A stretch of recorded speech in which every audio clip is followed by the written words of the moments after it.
Hello everyone, academic clastic channel पे आप लोगों का स्वागत है। आज हम लोग कक्षा 10 की हिंदी पाठ्यपुस्तक स्पर्श 2 इसका पाठ 13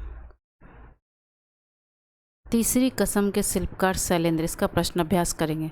इसके पहले हम लोगों ने इसका समरी में पढ़ा था कि तीसरी कसम के शिल्पकार शैलेंद्र जो हैं, इसके लेखक है प्रहलाद अग्रवाल।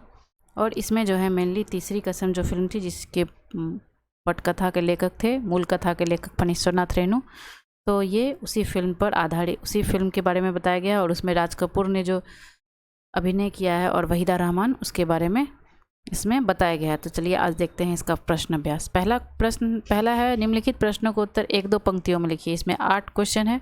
तो पहला प्रश्न देखते हैं। पहला प्रश्न है, तीसरी कसम फिल्म को कौन कौन से पुरस्कारों से सम्मानित किया गया? तो तीसरी कसम को जो निम्नलिखित पुरस्कारों से सम्मानित किया गया: राष्ट्रपति स्वर्ण पदक, बंगाल फिल्म जर्नलिस्ट एसोसिएशन द्वारा सर्वश्रेष्ठ फिल्म का पुरस्कार और मास्को फिल्म फेस्टिवल में भी यह पुरस्कृत हुई थी। अगला क्वेश्चन है, शैलेंद्र ने कितनी फिल्में बनाई? तो शैलेंद्र ने अपने जीवन में केवल एक ही फिल्म का निर्माण किया था, तीसरी कसम, और यह उनकी पहली और अंतिम फिल्म थी। राज कपूर द्वारा निर्देशित कुछ फिल्मों के नाम बताइए। तो राज कपूर ने जिन जिन कुछ फिल्मों को बनाया था तो उनका नाम बताना है। मेरा नाम जोकर, अजंता, मैं और मेरा दोस्त, सत्यम शिवम सुंदरम, संगम और प्रेम रूप, ये सभी फिल्में जो हैं राज कपूर द्वारा निर्देशित हैं। तीसरी कसम फिल्म के नायक व नायिकाओं के नाम बताइए और फिल्म में इन्होंने किन पात्रों का अभिनय किया। मतलब तीसरी कसम के अभिनेता और अभिनेत्री का नाम बताना है और इनमें इन्होंने जो कैरेक्टर निभाया था, कैरेक्टर का रोल, उस कैरेक्टर का नाम बताना है। तो नायक थे राज कपूर, तीसरी फिल्म के नायक राज कपूर और नायिका वहीदा रहमान थी। राज कपूर ने हीरामन गाड़ीवान का अभिनय किया है और वहीदा रहमान ने नौटंकी कलाकार हीराबाई का अभिनय किया है। फिल्म तीसरी कसम का निर्माण किसने किया था? तो फिल्म तीसरी कसम का निर्माण शिल्पकार शैलेंद्र ने किया था। राज कपूर ने मेरा नाम जोकर के निर्माण के समय किस बात की कल्पना भी नहीं की थी? जब राज कपूर मेरा नाम जोकर बना रहे थे तो किस बात की वो कल्पना नहीं कर सके थे? तो इस बात की कल्पना वो नहीं कर सके थे कि मेरा नाम जोकर के निर्माण के समय फिल्म के पहले भाग के निर्माण में ही 6 साल का समय लग जाएगा, जबकि इस 6 साल में उन्होंने कई फिल्मों का निर्देशन कर लिया था और सिर्फ मेरा नाम जोकर के निर्माण में, पहला भाग के निर्माण में उनको 6 साल लग गया था। राज कपूर की किस बात पर शैलेंद्र का चेहरा मुरझा गया? राज कपूर के पास जब ये लेके गए, ये शैलेंद्र जो है तीसरी कसम का कहानी लेकर गए थे तो उन्होंने सैलरी एडवांस मांग दिया था। तो तीसरी कसम फिल्म की कहानी सुनकर राज कपूर ने पारिश्रमिक एडवांस देने की बात कही। इस बात पर शैलेंद्र का चेहरा मुरझा गया था। उन्होंने कहा था कि मुझे सैलरी एडवांस दो। फिल्म समीक्षक राज कपूर को किस तरह का कलाकार मानते थे? तो फिल्म समीक्षक जो थे राज कपूर को कलामर्मज्ञ एवं आंखों से बात करने वाला कुशल अभिनेता मानते थे।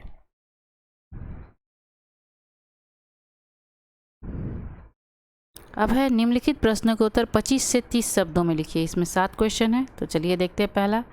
पहला है, तीसरी कसम फिल्म को सेल्यूलाइड पर लिखी कविता क्यों कहा गया है? तो तीसरी कसम फिल्म को सेल्यूलाइड पर लिखी कविता अर्थात कैमरे की रील में उतारकर चित्र पर प्रस्तुत करना इसलिए कहा गया है क्योंकि यह वह फिल्म है जिसने हिंदी साहित्य की एक अत्यंत मार्मिक ऋतु को सेल्यूलाइड पर सार्थकता से उतारा। इसलिए यह फिल्म नहीं बल्कि सेल्यूलाइड पर लिखी कविता थी। सेल्यूलाइड होता है कैमरे की रील में उतारकर, मतलब कैमरे से खींचकर उसको प्रस्तुत कर देना, चित्र पर प्रस्तुत कर देना, तो वही होता है सेल्यूलाइड। तो इसमें जो थी तीसरी कसम में हिंदी साहित्य को एकदम सार्थकता से उतारा गया था, इसलिए फिल्म नहीं बल्कि सेल्यूलाइड पर लिखी कविता कहा गया इसे। तीसरी कसम फिल्म को खरीदार क्यों नहीं मिल रहे थे? तो इस फिल्म में किसी भी प्रकार के अनावश्यक मसाले जो फिल्म के पैसे वसूल करने के लिए आवश्यक होते हैं नहीं डाले गए थे। फिल्म वितरक उसके साहित्यिक महत्व और गौरव को नहीं समझ सकते थे, इसलिए उन्होंने इसे खरीदने से इनकार कर दिया और खरीदार नहीं मिल रहे थे। शैलेंद्र के अनुसार कलाकार का कर्तव्य क्या है? तो शैलेंद्र के अनुसार कलाकार का कर्तव्य है कि वो उपभोक्ताओं की रुचियों को परिष्कार करने का प्रयत्न करे। उसे दर्शकों की रुचियों की आड़ में सस्तापन, उथलापन नहीं थोपना चाहिए। उसके अभिनय में शांत नदी का प्रवाह तथा समुद्र की गहराई की छाप छोड़ने की क्षमता होनी चाहिए। मतलब वो दर्शकों की रुचियों से ऊपर उठकर उसमें कुछ सोचना चाहिए। मतलब उसमें फिल्म में जो है कुछ भी सस्तापन या नीचापन नहीं होना चाहिए, ये शैलेंद्र का मानना था। फिल्मों में त्रासद स्थितियों का चित्रांकन ग्लोरीफाई क्यों कर दिया जाता है? तो फिल्मों में त्रासद स्थितियों का चित्रांकन ग्लोरीफाई इसलिए किया जाता है जिससे फिल्म निर्माता दर्शकों का भावनात्मक शोषण कर सके। निर्माता निर्देशक हर दृश्य को दर्शकों की रुचि का बहाना बनाकर महिमा मंडित कर देते हैं, जिससे उनके द्वारा खर्च किया गया एक एक पैसा वसूल हो सके और उन्हें सफलता मिल सके। शैलेंद्र ने राज कपूर की भावनाओं को शब्द दिए हैं। इस कथन से आप क्या समझते हैं? तो शैलेंद्र ने राज कपूर की भावनाओं को शब्द दिए हैं का आशय है कि राज कपूर के पास अपनी भावनाओं को व्यक्त कर पाने के लिए शब्दों का अभाव था, जिसकी बड़ी पूर्ति बड़ी कुशलता तथा सौंदर्यमयी ढंग से कभी शैलेंद्र ने की है। राज कपूर जो कहना चाहते थे उसे शैलेंद्र ने शब्दों के माध्यम से प्रकट किया। राज कपूर अपनी भावनाओं को आंखों के द्वारा व्यक्त करने में कुशल थे। उन भावों को गीतों में ढालने का काम शैलेंद्र ने किया। तो राज कपूर जो थे मर्मज्ञ कलाकार थे, तो उनके पास जो शब्द थे उन्हें शैलेंद्र ने, उनकी भावनाओं को शैलेंद्र ने शब्द दिए हैं। इतने अच्छे ढंग से इस फिल्म की प्रस्तुति की है कि राज कपूर अपनी भावनाओं को आंखों द्वारा गीतों में ढालने का काम शैलेंद्र ने किया है। लेखक ने राज कपूर को एशिया का सबसे बड़ा शोमैन कहा है। शोमैन से आप क्या समझते हैं? तो शोमैन का अर्थ है प्रसिद्ध, प्रतिनिधि, आकर्षक व्यक्तित्व। ऐसा व्यक्ति जो अपनी कला, गुण, व्यक्तित्व तथा आकर्षण के कारण सब जगह प्रसिद्ध हो। राज कपूर अपने समय के एक महान फिल्मकार थे। एशिया में उनके निर्देशन में अनेक फिल्में प्रदर्शित हुई। शोमैन का मतलब होता है कि फेमस, ठीक है, प्रसिद्ध, प्रतिनिधि, आकर्षक व्यक्तित्व, इम्प्रेसिव पर्सनैलिटी होता है। तो जो व्यक्ति अपने कला, गुण, व्यक्तित्व तथा आकर्षण के कारण सब जगह प्रसिद्ध हो, वही उस शोमैन कहलाता है। तो राज कपूर इन सब में माहिर थे। वे अपने समय के एक महान फिल्मकार थे। एशिया में उनके निर्देशन में अनेक फिल्में प्रदर्शित हुई थी, मतलब वो एशिया में बहुत सारे फिल्म को डायरेक्ट किए थे। उन्हें एशिया का सबसे बड़ा शोमैन इसलिए कहा गया है क्योंकि उनकी फिल्में शोमैन से संबंधित सभी मापदंडों पर खड़ी उतरती थी। वे एक सर्वाधिक लोकप्रिय अभिनेता थे और उनका अभिनय जीवंत था तथा दर्शकों के हृदय पर छा जाता था। वो ऐसा रोल करते थे कि दर्शक उसको याद रखते थे। दर्शक उनके अभिनय कौशल से प्रभावित होकर उनकी फिल्म को देखना और सराहना पसंद करते थे। राज कपूर की धूम भारत के बाहर देशों में भी थी। रूस में तो नेहरू के बाद लोग राज कपूर को ही सर्वाधिक जानते थे। यहाँ तक कि भारत के बाहर भी ये काफ़ी फेमस थे। रूस में नेहरू के, पंडित जवाहरलाल नेहरू के बाद लोग राज कपूर को सबसे ज़्यादा जानते थे इंडिया के पर्सनालिटीज़ में। अब है 7वां। फिल्म श्री 420 के गीतें रातें दसों दिशाओं से कहेंगी अपनी कहानियाँ पर संगीतकार जय किशन ने आपत्ति क्यों की है? तो संगीतकार जय किशन ने गीत रातों दसों दिशाओं में कहेंगी अपनी कहानियाँ पर आपत्ति इसलिए की कि उनका ख्याल था कि दर्शक 4 दिशाएं तो समझते हैं और समझ सकते हैं, लेकिन 10 दिशाओं का गहन ज्ञान दर्शकों को नहीं होगा। इसलिए वो कह रहे थे कि दसों दिशाओं के जगह 4 दिशाएं यूज़ करना चाहिए। अब है निम्नलिखित प्रश्नों के उत्तर 50 से 60 शब्दों में लिखिए। तो पहला क्वेश्चन है, राज कपूर द्वारा फिल्म की असफलता के खतरों से आगाह करने पर भी शैलेंद्र ने यह फिल्म क्यों बनाई? तो राज कपूर ने पहले ही शैलेंद्र को, जो था उनके मित्र होने के नाते, उन्होंने ये आगाह कर दिया था शैलेंद्र को कि इस तरह का फिल्म कभी कभी बॉक्स ऑफिस पर फ्लॉप भी हो जाता है। तो पहले ही उन्होंने उन्हें इस बात से आगाह कर दिया था। फिर भी उन्होंने यह फिल्म बनाई थी। तो क्यों बनाई थी?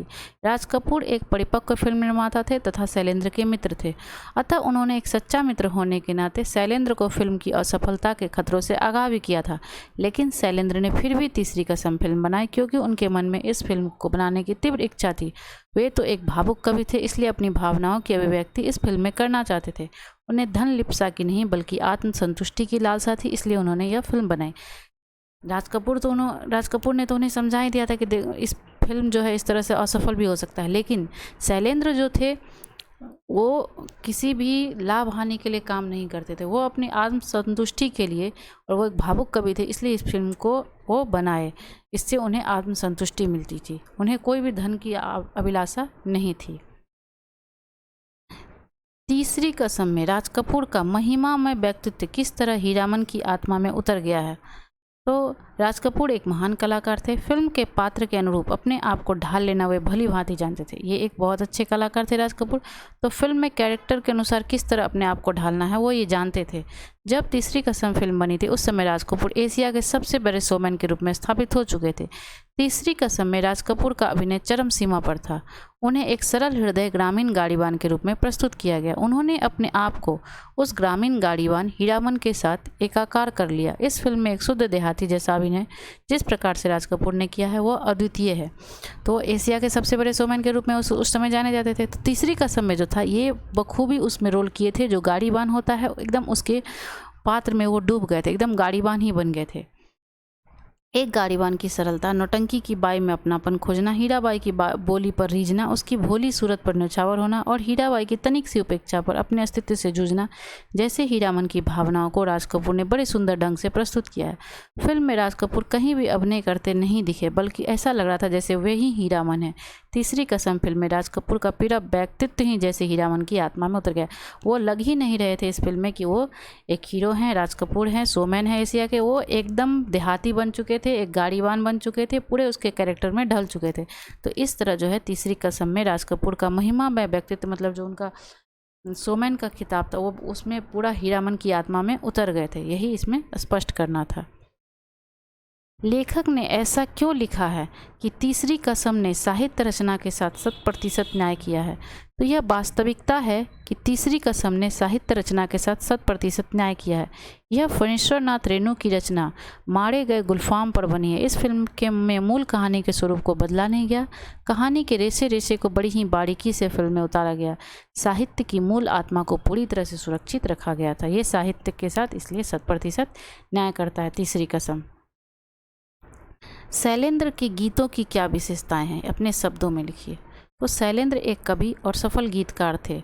उनके लिखे गीतों में अनेक विशेषताएं दिखाई देती। उनके गीत सरल सहज भाषा में होने के बावजूद बहुत बड़े अर्थ को अपने में समाहित रखते हैं। उनकी जो गीतें हैं वो सीधा सिंपल है, फिर भी उसमें बहुत बड़ा अर्थ छुपा होता है।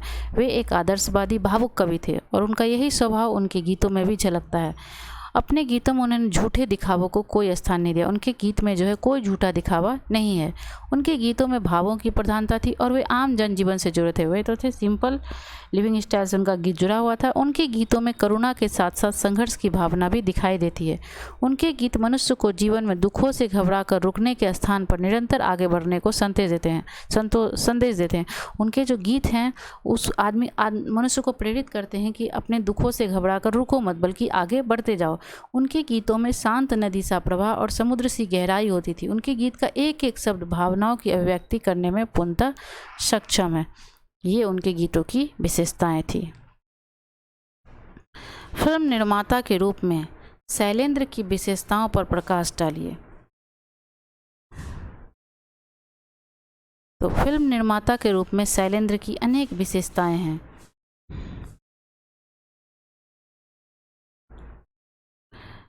फिल्म निर्माता के रूप में, लेकिन उनमें से प्रमुख विशेषताएं जो हैं अब नीचे लिखी गई हैं। फिल्म निर्माता के रूप में शैलेंद्र के जीवन के आदर्शवाद एवं भावनाओं के इतने अच्छे तरीके से फिल्म तीसरी कसम के माध्यम से सफलतापूर्वक अभिव्यक्त किया गया, जिसके कारण इसे सर्वश्रेष्ठ फिल्म घोषित किया गया और बड़े बड़े पुरस्कारों से सम्मानित किया गया।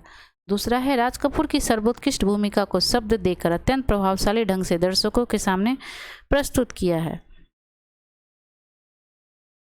जीवन की मार्मिकता को अत्यंत सार्थकता से एवं अपने कवि हृदय की पूर्णता को बड़ी ही तन्मयता के साथ पर्दे पर उतारा है।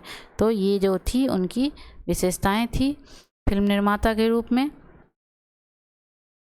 अगला प्रश्न है, शैलेंद्र के निजी जीवन की छाप उनके फिल्म में झलकती है, कैसे, स्पष्ट करें।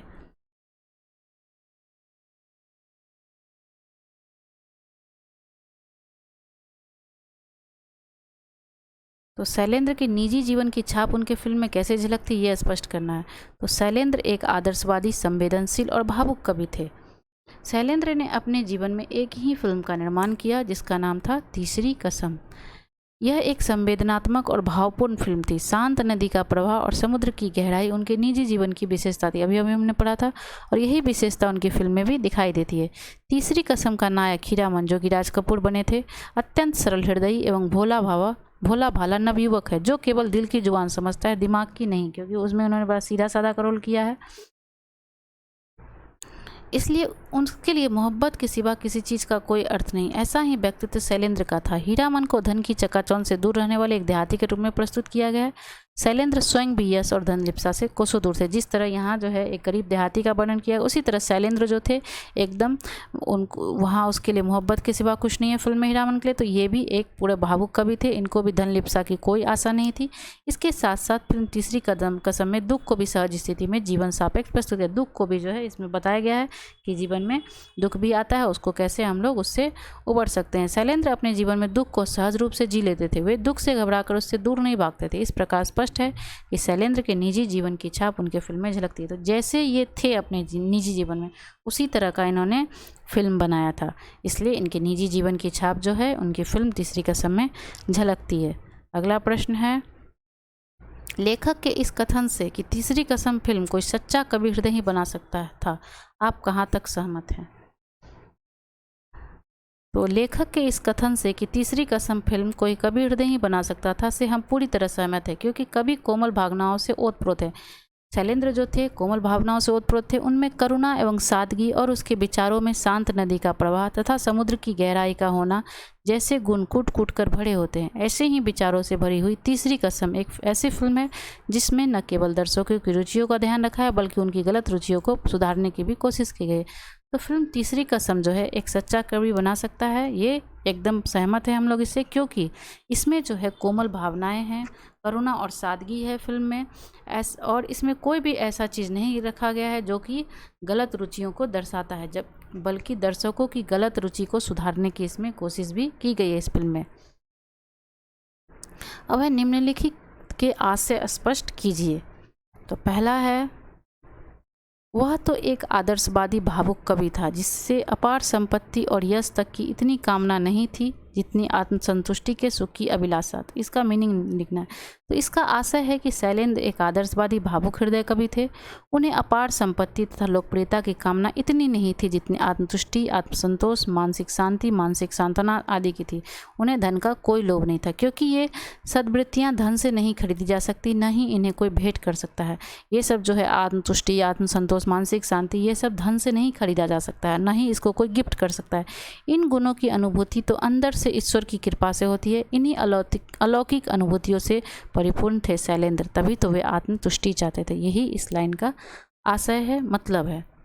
अगला है, उनका यह दृढ़ मंतव्य था कि दर्शकों की रुचि की आड़ में हमें उथलेपन को उन पर नहीं थोपना चाहिए। कलाकार का यह कर्तव्य है कि वह उपभोक्ता की रुचियों का परिष्कार करने का प्रयत्न करे। तो वह एक आदर्शवादी उच्च कोटि के गीतकार व कवि हृदय शैलेंद्र ने रुचियों की आड़ में कभी भी दर्शकों पर घटिया गीत थोपने का प्रयास नहीं किया। फिल्में आज के दौर में मनोरंजन का एक सशक्त माध्यम है। समाज में हर वर्ग के लोग फिल्म देखते हैं और उनसे प्रभावित भी होते हैं। आजकल जिस प्रकार की फिल्मों का निर्माण होता है, उनमें से अधिकतर इस स्तर की नहीं होती कि पूरा परिवार एक साथ बैठकर देख सके। फिल्म जो है मनोरंजन का एक बहुत सशक्त माध्यम है आज, लेकिन आज जो फिल्म जो बन रहा है उसे हम फैमिली के साथ बैठकर नहीं देख सकते हैं। तो फिल्म निर्माताओं की भांति वे दर्शकों की पसंद का बहाना बनाकर निम्न स्तरीय कला और साहित्य का निर्माण नहीं करना चाहते। उनका मानना था कि कलाकार का दायित्व है कि वह दर्शकों की रुचियों का परिष्कार करें, मतलब जो दर्शक की रुचि है उसको कभी कभी हम लोग नकारें। उनका लक्ष्य दर्शकों को नए मूल्य व विचार प्रदान करना था। तो यही इस लाइन का आशय है। अगला है, व्यथा आदमी को पराजित नहीं करती। व्यथा मीन्स होता है दुख। दुख आदमी को नहीं हराता, उसे आगे बढ़ने का संदेश देता है। तो इसका अर्थ है कि व्यथा, पीड़ा, दुख आदि व्यक्ति को कमज़ोर या हतोत्साहित अवश्य कर देते हैं। व्यक्ति को कुछ देर के लिए कमज़ोर कर देता है, लेकिन उसे हरा नहीं पाता है, बल्कि उसे मजबूत बनाकर आगे बढ़ने की प्रेरणा देते हैं। हर व्यथा आदमी को जीवन की एक नई सीख देती है। व्यथा की कोख से ही तो सुख का जन्म होता है, इसलिए व्यथा के बाद, दुख के बाद आने वाला सुख अधिक सुखकारी होता है। अगला प्रश्न है, दरअसल इस फिल्म की संवेदना किसी 2 से 4 बनाने वाले की समझ से परे है। मतलब जो पैसा कमाने के लिए फिल्म बनाता है वो इस फिल्म को नहीं समझ सकता है, यही इसका है। तीसरी कसम फिल्म गहरी संवेदनात्मक तथा भावनात्मक थी। उसे अच्छी रुचियों वाले संस्कारी मन और कलात्मक लोग ही समझ या सराह सकते थे। कवि शैलेंद्र की फिल्म निर्माण के पीछे धन और यश प्राप्त करने की अभिलाषा नहीं थी। वे इस फिल्म के माध्यम से अपने भीतर के कलाकार को संतुष्ट करना चाहते थे। इस फिल्म को बनाने के पीछे शैलेंद्र की जो भावना थी उसे केवल धन अर्जित करने की इच्छा करने वाले व्यक्ति नहीं समझ सकते। इस फिल्म की गहरी संवेदना उनकी समझ और सोच से ऊपर की बात है। तो यही इस पंक्ति का अर्थ है कि इस फिल्म में जो संवेदना है, भावनात्मक है, उसको कवि शैलेंद्र जैसे लोग ही समझ सकते हैं। ये तो है धन अर्जित करने वाले जो निर्देशक हैं या लोग हैं उस फिल्म को नहीं समझ सकते, उनकी समझ से ये परे है। अब है उनके गीत भाव प्रवण थे, दुरूह नहीं। अब इसका मीनिंग बताना है। इसका अर्थ है कि शैलेंद्र के द्वारा लिखे गीत भावनाओं से ओतप्रोत थे, उनमें गहराई थी। उनके गीत जन सामान्य के लिए लिखे गीत थे और तथा गीतों की भाषा सहज सरल थी, क्लिष्ट नहीं थी। तभी तो आज भी इनके द्वारा लिखे गीत गुनगुनाए जाते हैं।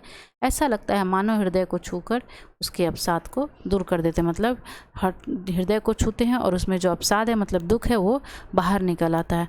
तो इस तरह जो थे कवि शैलेंद्र एक कोमल हृदय के कवि थे, भावुक थे, जो कि उनके फिल्म तीसरी कसम में स्पष्ट दिखाई देती है। तो इस तरह से आपका पार्ट 13 का क्वेश्चन आंसर कंप्लीट हुआ। Thank you.